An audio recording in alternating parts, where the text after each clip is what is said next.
ಅಣ್ಣ ಚಾ. ಅಣ್ಣ ನಮಸ್ಕಾರ. ಸಮಾಧಾನ ಕೊಡು ತಗೋ. ಏಯ್ ಇಲ್ಲಿ ಬಾ ಇಲ್ಲಿ. ನಿನ್ಗೊಂದು ಮಜಾ ತೋರಿಸ್ಲೇನ? ನೋಡ ಇವ್ ಎಟ್ ಹುಚ್ಚದಾನ. ನಿನ್ನ ಸರ್ವಿಸ್ ನನಗೆ ಇಷ್ಟ ಆಯ್ತು. ನಿನ್ ಟಿಪ್ಸ್ ಕೊಡ್ತೀನಿ ತಗೋ. ಇದ್ರೊಳಗಿಂದ ಯಾವ ಇಷ್ಟ ಇಲ್ಲ ತಗೋ.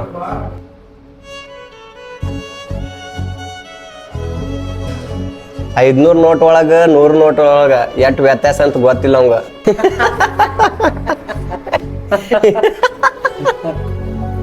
ಏ ದೋಸ್ತ ನಿಂದ್ರ ಸ್ವಲ್ಪ. ಹೇಳ್ರಿ ಅಣ್ಣ.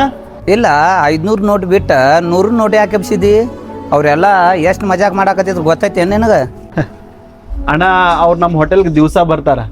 ದಿವಸ ಒಂದು ಹೊಸ ದೋಸ್ತ ಕರ್ಕೊಂಬರ್ತಾರ. ಡೈಲಿ ಟಿಪ್ಸ್ ಕೊಡ್ತೀನಿ ಅಂತ ಹೇಳಿ ಒಂದು 500ದ ಒಂದು 100 ನೋಟ್ ಇಡ್ತಾರೆ. ನಾ ದಿವಸ 100ದ ತೊಗೋತೀನಿ. 100 ತೊಗೊಂಡು 5,000 ರೂಪಾಯಿ ಗೊಳೆ ಮಾಡೀನಿ. ನಾ ಯಾವಾಗ 500 ತೊಗೋತಿನ್ಲ ಅಣ್ಣ ಅವಾಗ ಈ ಆಟನ ನಿಂತು ಹೋಗ್ತೈತಿ.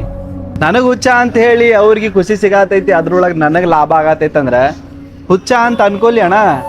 ಇದ್ರೊಳಗೆ ದಡ್ರ ಯಾರ ಶಾನ್ಯಾರ ಯಾರ ಆ ಭಗವಂತನಿಗೆ ಗೊತ್ತ.